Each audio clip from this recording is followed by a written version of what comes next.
सियावर रामचंद्र की जय, पवन सुत हनुमान की जय, उमापति महादेव की जय जय सीताराम।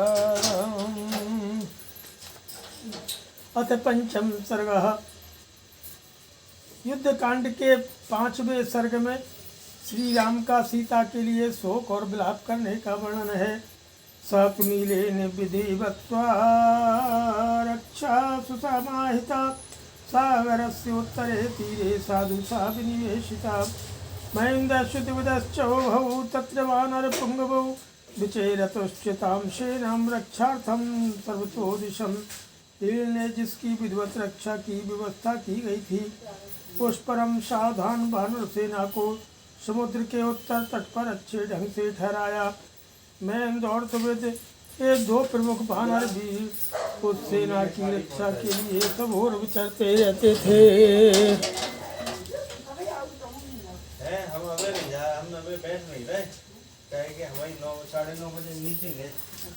निविष्टायां तु सेनायां तीरे नद नदीपते, पार्श्वस्थं लक्ष्मणं दृष्ट्वा रामोपचनमब्रवीत्। समुद्र के किनारे सेना का पहाड़ पड़ जाने पर श्री रामचंद्र जी ने अपने पास बैठे हुए लक्ष्मण की ओर देख करके कहा,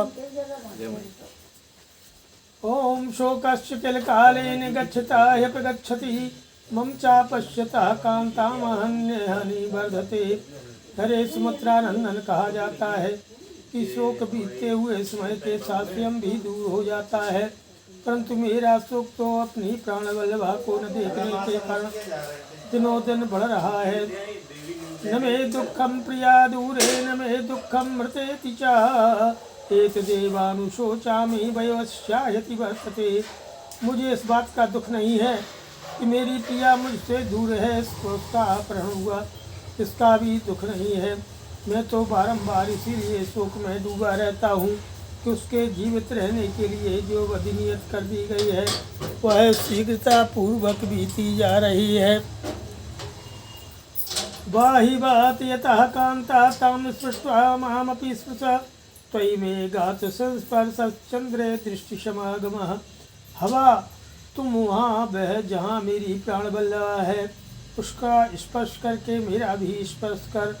उस दशा में तुझसे जो मेरे अंगों का स्पर्श होगा वह चंद्रमा से होने वाले दृष्टि संयोग की भांति मेरे सारे संताप को दूर करने वाला और आह्लादजनक होगा। तन में दहति गात्राणि विषम्पीतमिश्वाशये, हा नाथेति प्रिया श्यामां ह्रियमाणाय ब्रवीत्। अपहरण होते समय मेरी प्यारी सीता ने जो मुझे हा नाथ कहकर पुकारा था, वह पिए हुए उधर स्थित की भांति मेरे सारे अंगों को दग्ध किए देता है। यदि वियोगेन धनवता तच्चिंता विमलार्चिखा, रात्रिम दिवम शरीरम में दयते मदनाग्निनाम।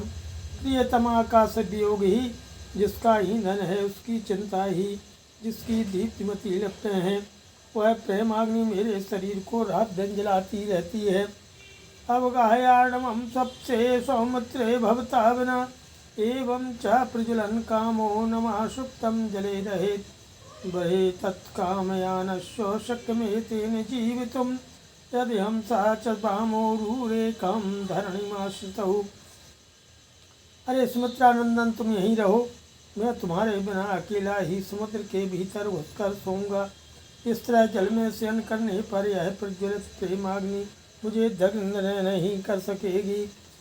मैं और यह वामोर सीता एक ही भूतल पर सोते हैं। प्रीतमा के संयोग की इच्छा रखने वाले मुझ ब्रही के लिए इतना ही बहुत है, इतने से भी मैं जीवित रह सकता हूँ। केदारस्येव केदारः सोदकस्य निरुदकः, उपस्नेहेन जीवामि जीवन्तीं यश्नोमि ताम्। जैसे जल से भरी हुई क्यारी के संपर्क से बिना जल की क्यारी का धान भी जीवित रहता है, सूखता नहीं है, उसी प्रकार मैं जो यह सुनता हूँ कि सीता भी जीवित है, इसी से जी रहा हूँ। कदानुखल सुश्रौणी सत्रपत्रायते क्षणां, वेत शत्रुं दृक्षामि शीतां स्फीतमेव श्रियं। कब वह समय आएगा जब शत्रुओं को परास्त करके मैं समृद्धिशालिनी राजलक्ष्मी के समान कमल नयनी सुमध्यमा सीता को देखूंगा। कदा सुचारुदन्तोष्टं तस्याः पद्मविभाननं ईकतुन्नाम पास्यामि रसायन विभातुरः। जैसे रोगी रसायन का पान करता है उसी प्रकार मैं कब सुंदर दांतों और बिंब सदृश मनोहर ओठों से युक्त सीता के फुल्ल कमल जैसे मुख को कुछ ऊपर उठाकर चूमूंगा। तौ सस्याः सहितौ पीनौ स्तनौ तालफलोपमौ कदा नु खलसोत्कम्पौ श्लस्यन्तमहमहं भजिष्यतः। मिला आलिंगन करती हुई प्रिया सीता के वे परस्पर सटे हुए ताल फल के समान गोल और मोटे दोनों स्तन कब किंचित कंपन के साथ मेरा स्पर्श करेंगे। सानून मशिता पांगी रक्षो मध्यगता सती मन्नाथा नातिहीनेवोत्रातारं नाधिगच्छति। कजरारे नेत्र प्रांत वाली वह सती साध्वी सीता जिसका मैं ही नाथ हूँ आज नाथ की भांति राष्ट्रों के बीच में पड़कर निश्चय ही कोई रक्षक नहीं पा रही होगी। कथम जनकराजस्वहिता मम च प्रिय राक्षी मध्यगासे ते सुनुखात श्रुतस्य च अभिक्षोभ्याणि रक्षांसि सा विधूयोत्पत्तिष्यति विधूय जलदान नीलांचलेखा सरत शिवो। राजा जनक की पुत्री महाराज दशरथ की पुत्रवधू और मेरी प्रियतमा सीता राक्षसियों के बीच में कैसे सोती होगी। वह समय कब आएगा जबकि सीता मेरे द्वारा उन दुर्धर्ष राक्षसों का विनाश करके उसी प्रकार अपना उद्धार करेगी जैसे शरत काल में चंद्रलेखा काले बादलों का निवारण करके उनके आवरण से मुक्त हो जाती है। शुभाव तनु कानूनम शोकेन शनेन च भूयस्तनुतरा सीता देश काले विपर्याद। स्वभाव से ही दुबले पतले शरीर वाली सीता विपरीत देश काल में पड़ जाने के कारण निश्चय ही शोक और उपवास करके और भी लट गई होगी। कदानुराक्षसेन्द्रस्व निधायो रसिसायकान् शोकं प्रत्याहरिष्यामि शोकमुत्सृज्यमानुषम्। कदानु खलु मे साध्वी सीतामरसुतोपमा शोतकंठा कंठमालंबे मोक्ष्यत्यानंदजम जलम। मैं राक्षस राज रावण की छाती में अपने सहायकों को दसाकर अपने मानसिक शोक का निराकरण करके कब सीता का शोक दूर करूंगा। देव कन्या के समान सुंदरी मेरी सती साध्वी सीता कब उत्कंठा पूर्वक मेरे गले से लगकर अपने नेत्रों से आनंद के आंसू बहाएगी। कदा शोकमिमं घोरं मैथिली विप्रयोगजं सहसा विप्रमोक्ष्यामि वाशः शुक्लेतरं यथा। ऐसा समय कब आएगा जब मैं मिथिलेश कुमारी के वियोग से होने वाले इस भयंकर शोक को मलिन वस्त्र की भांति सहसा त्याग दूंगा। एवं बिल्पतस्तस्य तत्र रामस्य धीमतः दिनच्छयान् मन्दवपुर्भास्करो समुपागमतो आश्वासितो लक्ष्मणेन रामः सन्ध्यामुपासितो स्मरन् कमलपत्राक्षीं सीतां शोकाकुलीकृतः। बुद्धिमान श्री रामचंद्र जी वहाँ इस प्रकार विलाप कर ही रहे थे कि दिन का अंत होने के कारण मंद किरणों वाले सूर्यदेव अस्ताचल को जा पहुँचे। उस समय लक्ष्मण के धैर्य बनाने पर शोक से व्याकुल हुए श्री राम ने कमल नयनी सीता का चिंतन करते हुए संध्योपासना की। श्रीमद् रामायणे वाल्मीकि आदि काव्ये युद्धकांडे पंचम सर्गः अथ षष्ठः सर्गः। लंकायां तु कृतं कर्म घोरं दृष्ट्वा भयावहं राक्षसेन्द्रो हनुमता सक्रेणेव महात्मना तब्रवीत राक्षसान् सर्वान् हिया किंचिद वाङ्मुखा। इधर इंद्रतल पराक्रमी महात्मा हनुमान जी ने लंका में जो अत्यंत भयावह घोर कर्म किया था उसे देख करके राक्षस राज रावण मुख लज्जा से कुछ नीचे को झुक गया और उसने समस्त राक्षसों से इस प्रकार कहा कि धर्षिता च प्रविष्टा च लंका दुष्प्रशहा पुरी तेन वानर मात्रेण दृष्टा सीता च जानकी। निशाचरो वह हनुमान जो एक बानर मात्र है, अकेला इस दुर्धर्षपुरी में घुस आया। उसने इसे तहस नहस कर डाला और जनक कुमारी सीता से भेंट भी कर लिया। प्रासादो धर्षतश्चैत्यः प्रवरा राक्षसाहता अविलचपुरी लंका सर्वा हनुमता कृता। किं करिष्यामि भद्रं वः किं वो युक्तमनन्तरम् उचितां न समर्थं यत् कृतं च सुकृतं भवेत्। इतना ही नहीं, हनुमान ने चैत्र प्रसाद को धराशायी कर दिया, मुख्य राक्षसों को मार गिराया और सारी लंकापुरी में खलबली मचा दी। तुम लोगों का भला हो, अब मैं क्या करूं? तुम्हें जो कार्य उचित और समर्थ जान पड़े तथा जिसे करने पर कोई अच्छा परिणाम निकले उसे बताओ। कि मंत्र मूलम च विजयम प्रवदन्ति मनस्विनः तस्माद् वै रोचये मंत्रम रामम प्रति महाबला। अरे महाबली वीरो, मनुष्य पुरुषों का कहना है कि विजय का मूल कारण मंत्रियों की दी हुई अच्छी सलाह ही है। इसलिए मैं श्री राम के विषय में आप लोगों से सलाह लेना अच्छा समझता हूँ।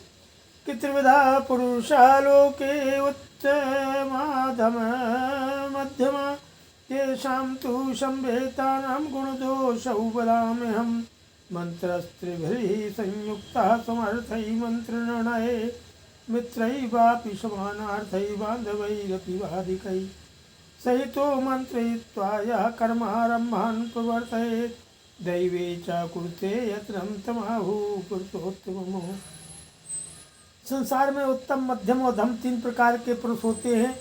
मैं उन सबके गुणों दोषों का वर्णन करता हूँ, जिसका मंत्र आगे बताए जाने वाले 3 लक्षणों से युक्त होता है। तथा जो पुरुष मंत्र निर्णय में समर्थ मित्रों, समान दुख सुख वाले बांधवों और उनसे भी बढ़कर अपने हितकारियों के साथ सलाह करके कार्य का आरंभ करता है तथा दैव के सहारे प्रयत्न करता है, उसे उत्तम पुरुष कहते हैं। एक अर्थम प्रमेय से देखो धर्मे प्रकृते मनः एक कार्याणि कुरुते तमाहुर्मध्यमं नरम। जो अकेला ही अपने कर्तव्य का विचार करता है, अकेला ही धर्म में मन लगाता है और अकेला ही सब काम करता है, उसे मध्यम श्रेणी का पुरुष कहा जाता है। गुण दोषौ न निश्चित्वा त्यक्त्वा दैवव्यपाश्रियम् कर्ष्यामीति यः कार्यम् उपेक्षेत सर्वाधुना। जो गुण दोष का विचार न करके दैव का भी आश्रय छोड़कर केवल करूँगा इसी बुद्धि से कार्य आरंभ करता है और फिर उसकी उपेक्षा कर देता है, वह पुरुषों में अधम है। यते में पुरुषा नित्यमुत्तमाध्यमध्यमा एवं मंत्रोऽपि विज्ञेयम् उत्तमाधम मध्यम। जैसे ये पुरुष सदा उत्तम, मध्यम और अधम 3 प्रकार के होते हैं, वैसे ही मंत्र भी उत्तम, मध्यम और अधम भेद से 3 प्रकार का समझना चाहिए। एक मत्युपागम्य शास्त्र दृष्टेन चक्षुषा मंत्रणो यत्र निरतास्तमाहुर्मन्त्रमुत्तमम् बहिरपि मदीर्घत्वा मंत्रिणामर्थनिर्णयः पुनर्यत्रैकतां प्राप्तः समन्त्रो मध्यमः स्मृतः। जिसमें शास्त्रोक्त दृष्टि से सब मंत्री एक मत होकर प्रवृत्त होते हैं उसे उत्तम मंत्र कहते हैं। और जहाँ प्रारंभ में कई प्रकार का मतभेद होने पर भी अंत में सब मंत्रियों का कर्तव्य विषयक निर्णय एक हो जाता है, वह मंत्र मध्यम माना गया है। अन्योनिमतिमास्था यत्र संप्रतिभाष्यते न चैकिमत्ये श्रेयोस्ति मंत्रः स्वधम मुच्यते। जहाँ भिन्न भिन्न बुद्धि का आश्रय लेकर के सब ओर से स्पर्धा पूर्वक भाषण किया जाए और एक मत होने पर भी जिसमें कल्याण की संभावना न हो, वह मंत्र या निश्चय अधम कहलाता है। तस्मात् सुमंत्रितं साधु भवन्तो मतिसत्तमा कार्यं संप्रतिपद्यन्तु एतत्कृत्यं मतं मम।